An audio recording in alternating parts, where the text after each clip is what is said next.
Hello and welcome to this special edition of The Hub on CGTN, celebrating the Chinese Lunar New Year, the Year of the Horse. I'm Wang Guan in Beijing.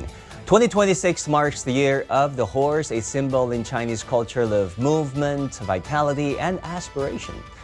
From horse-themed cultural products to spring festival celebrations around the world, and from bustling urban soundscapes to immersive digital experiences, the Lunar New Year is being reimagined in exciting ways. So how is horse culture shaping Spring Festival? How are tradition and creativity coming together in these celebrations? And how is the Lunar New Year serving as a bridge for cross-cultural exchanges, fostering understanding both at home and abroad? To talk about all these questions, we're joined at this hour by our distinguished guests, Dr. Harvey Zodin from Vienna. He's a senior fellow of the Center for China and Globalization and former VP of ABC TV. We also have Colin Ginnery, co-founder of the Sound Art Museum here in Beijing, and Professor Li Hua, Associate Professor of Creative Writing of the English Department at Renmin University in China. Welcome, Professor Li. Good to see you. Good to see you. I took a look at your background. You teach creative writing, Yes. which is one of my favorite subjects back Really? in school.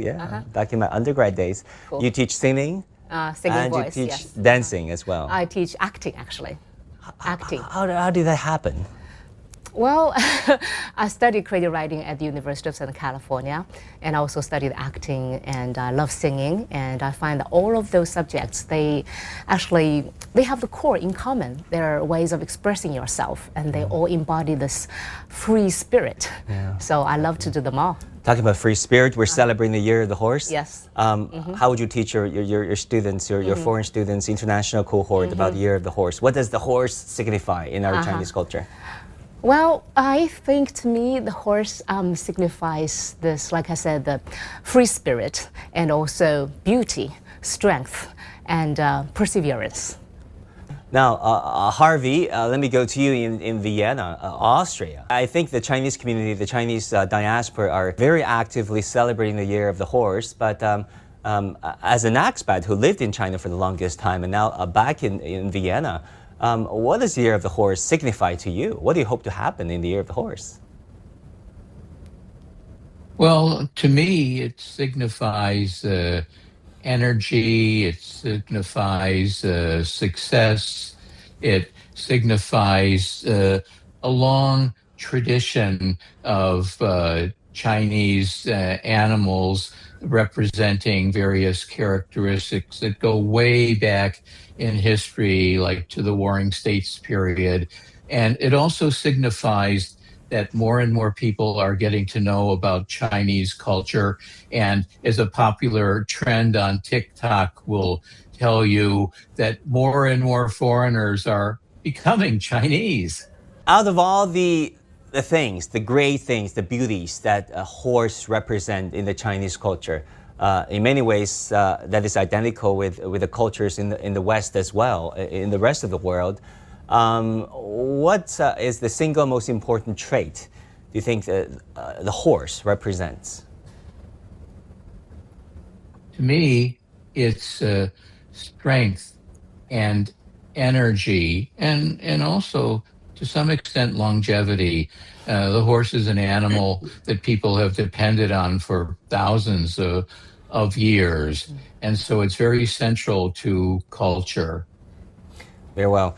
Colin, you're running a very important art project, the Sound Museum in Beijing. I haven't been there for a while. Hopefully you'll get me there sooner rather than later. But what is the atmosphere like right now in the Sound Museum? Is it getting festive with decorations, elements of horse everywhere?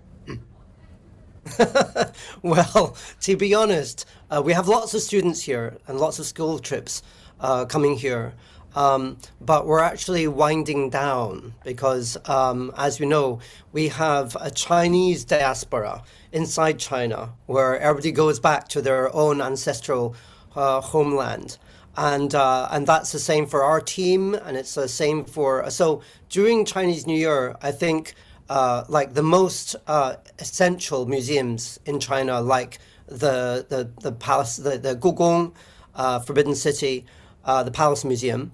That will remain open. I think they'll have many people from all over China visiting there. But for us, as a much smaller and private museum, I think it's time for us to wind down and get ready for the Chinese New Year holidays.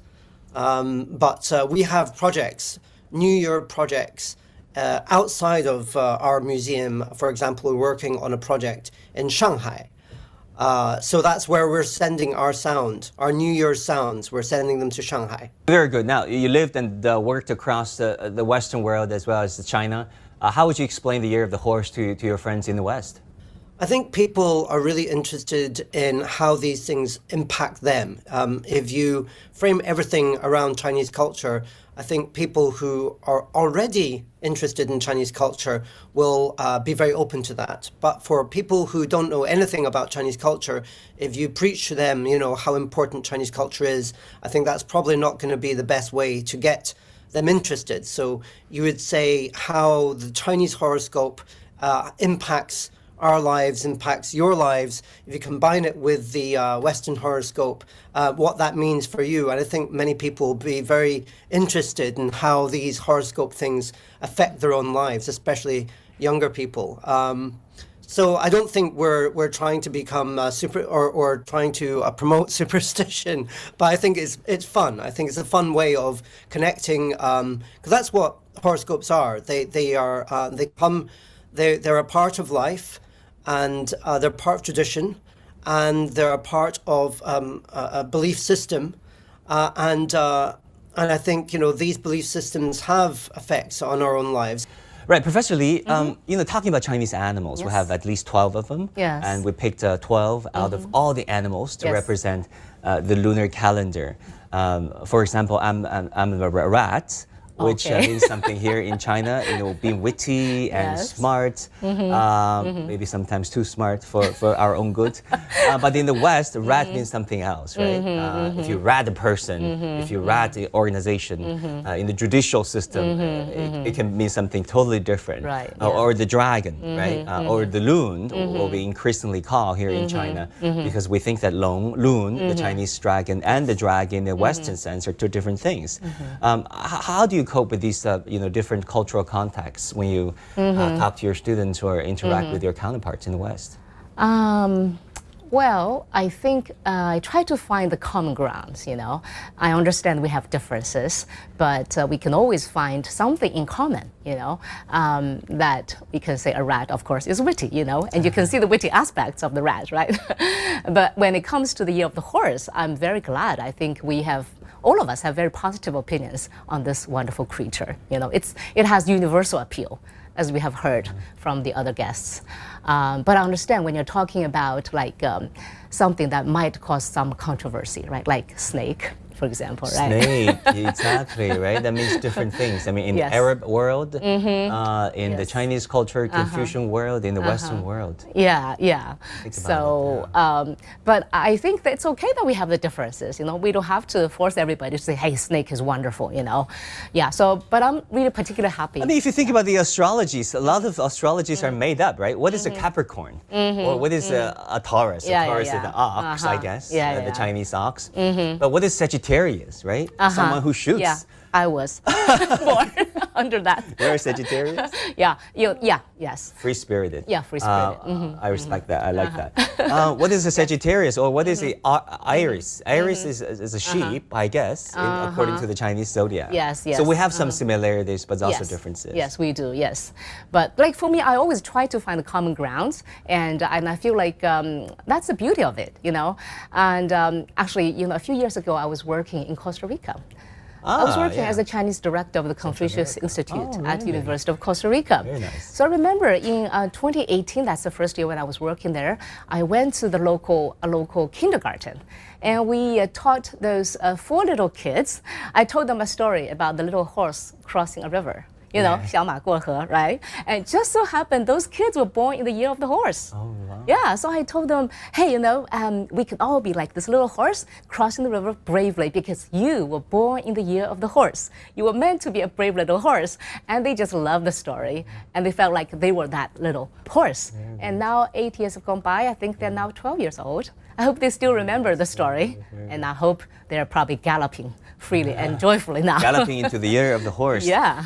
Harvey, you've heard our conversation. I mean, some animals abode well in the Chinese culture, but they don't necessarily so in the West. For example, dragon or the loon, snake or the she, rat or the shu. I mean, what do you think? Well, I just wrote a book, and the title has the word dragon in it. And dragons are very misunderstood in the West, and it takes some education to understand how important that is in Chinese culture, and that it's not what people in the West think. So we have different ways of looking at the world. But now that China is becoming more powerful, more out there, more immersed in the popular culture globally, we're getting to know each other better. And so these symbols are becoming more universal, I would say, and also that we can learn from each other, which is exactly what we should be doing in our very conflicted and challenged world. Yeah, I mean, but what aspects of the Chinese culture, I mean, for example, the year of the horse, what do all these mean to the Austrians, to people in Western Europe, to at least, I mean, the German-speaking parts of Western Europe where you are? Well, I think we're still learning. I think there's still an educational job that needs to be done. But we do have a small Chinese diaspora here, and slowly, hoofbeat by hoofbeat, people are being educated in Chinese schools, in Confucius institutes, in Chinese restaurants. And so I think it's a work in progress. But I think it's a work in progress because China has matured so much in the minds of many people. We used to think of China as this abjectly poor, backward country because of its century of humiliation. But now, as we've seen, China is the leading economy and it's the leader in the world. So I think people are becoming much more cognizant of China and Chinese culture. Chinese culture, of course, has been around for thousands of years, but a lot of Westerners still don't know that. So with the zodiac, with the horse year and some other years like I'm a pig, a lucky pig, actually, and my appetite matches it. People can learn more about these symbols and what they mean, and so we're becoming a globalized world. And part of Chinese culture is now accepted into that globalized world. It's not just some exotic thing or something separate apart in a small community, but it's achieved universality, I would say. Now, Colin, how do you find, different cultural symbols representing different things, in different cultures, having different cultural connotations? Well, I'm also, like Harvey, I'm also a pig. So, I'm also a lucky pig. I'm also what you call a gold pig, 金猪. I'm 1 year shy of being a pig, so. So at least I'm a golden pig. It makes it sound better. I think if you say the word, it's interesting because you use the word rat for 鼠, but it could also be mouse. Now, rat that sounds has, slightly better, many right? negative Mouse. connotations, but the word mouse or the animal mouse has far less negative connotation. If you describe someone as mousy, it means that they're shy and probably quite nice. So even just one animal, just turned around, if you use a slightly different word, because rat and mouse, interestingly enough, in English is two different animals, but in the Chinese language is not. there's one word for both animals, but there are two distinct animals, the mouse and the rat. And in China, they're both 鼠 or 耗子. And you don't like 大耗子, 小耗子, the big mouse or the big rat, the small rat. You don't know which one you're talking about. So it's really interesting the way language works. And you just twist the language a tiny little bit and it turns into something very, very different. As Professor Lee was saying, like, horse is absolutely a positive symbol. But pig and mouse, maybe you can use the word mouse. You're the rat mouse. Or rat is more complicated, but complicated is good. I think complicated is good because it makes us think, and without thinking, then there's no way of connecting ideas. You have to actually think about things in order to connect with other people. The year of the loon or the dragon a couple of years ago. I remember back in the day, there has been a Chinese cultural awareness saying that we should call it the year of the loon, instead 龙年, instead of the year of the dragon, because dragon means totally different things. If you look at Time magazine or The Economist, whenever they depict China in a certain way, in being aggressive power, flexing this military muscle. They had this fire ejecting dragon, whereas long in China can mean auspicious, longevity, a totally different thing.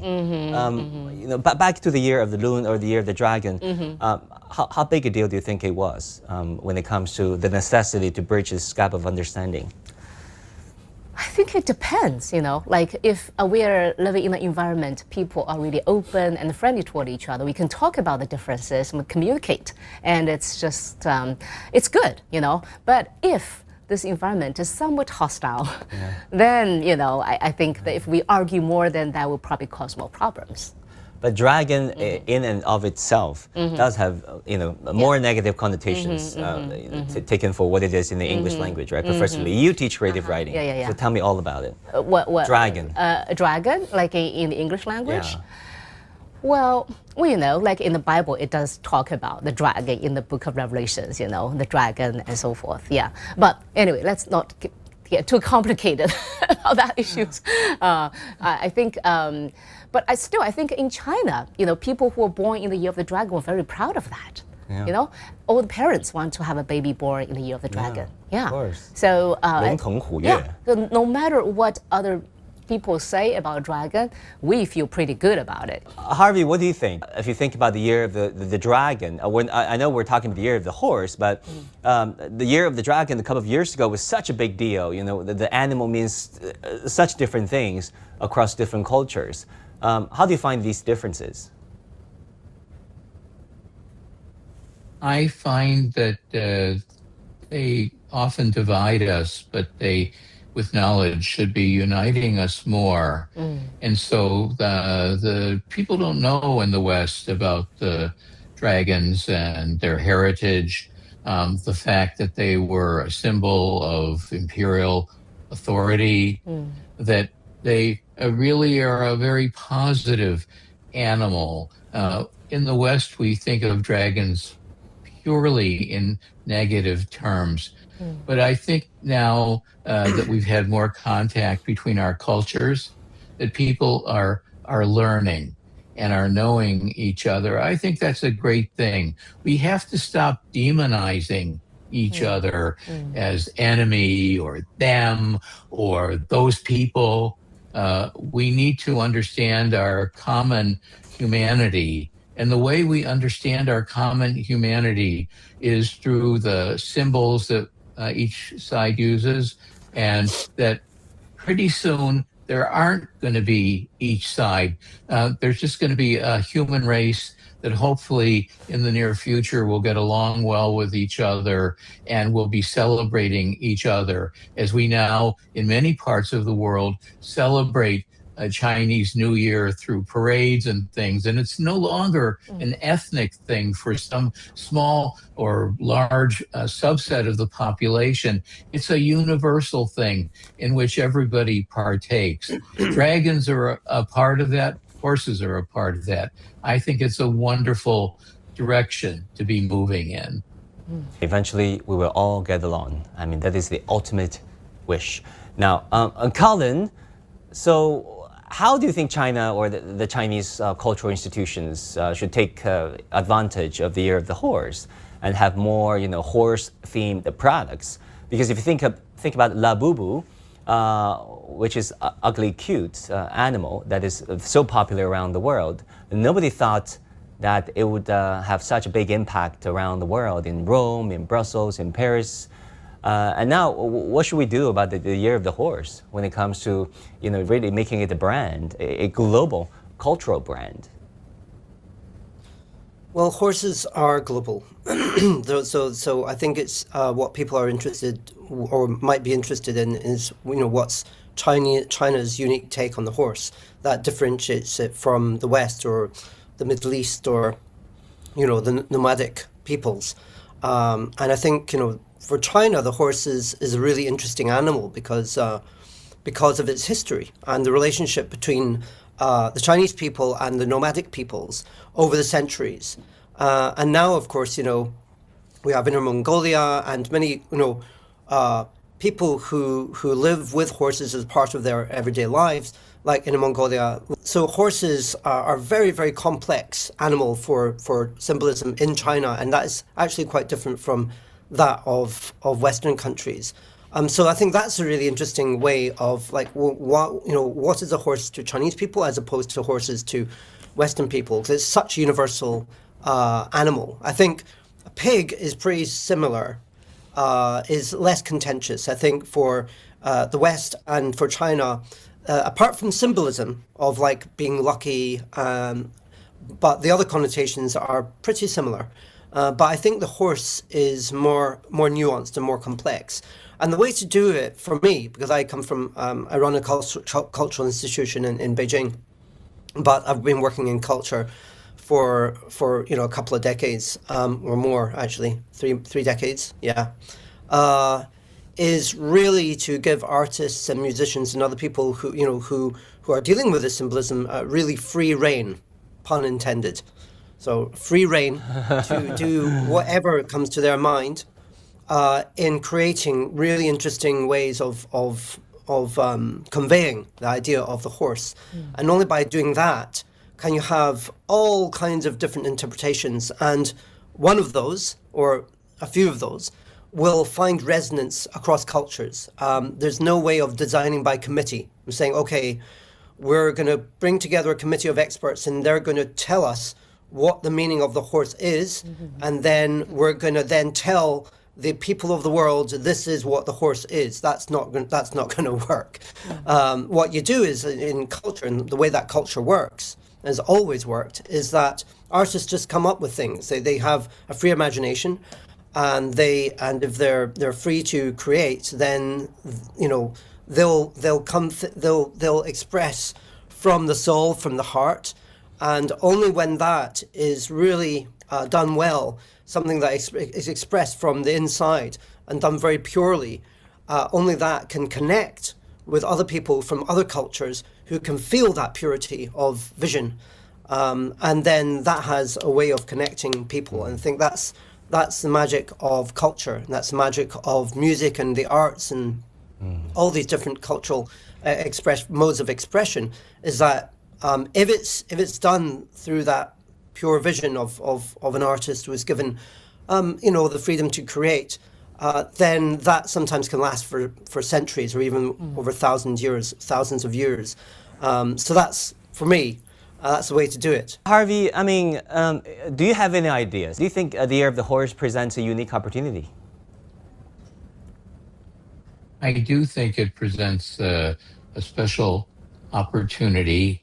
But I think every zodiac sign presents a special opportunity. It's an opportunity to get to know Chinese culture. And we have so many different ways now to communicate cultures, between cultures, among cultures. So, for example, Wang Guan, this is a special horse year. So it's the year of the fire horse. It's only celebrated every 60 years. Wow. So the last time was 1966, when we didn't have social media. There's no World Wide Web, no internet. Wow. And most people, if they had them, had transistor radios. And if they were lucky, they might have had black and white TVs. There weren't many ways back then to spread ideas other than radio and TV, books, magazines, and newspapers. There weren't any platforms that easily promoted cross-cultural communication like CGTN or TikTok or Little Red Book. But now the sky's the limit. And globally, more than 2 billion of us celebrate Chinese New Year. I think, if you talk about hooks, like writing a story as the professor might, I think the hook here is that China has a very rich culture. It's sharing it with the world as the world is partaking of it.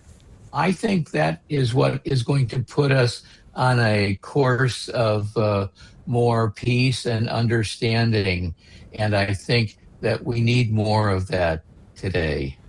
Fantastic conversation. We have time for one last round of questions. Can I invite each and every one of you to say some Year of the Horse wishes to our viewers in China and around the world?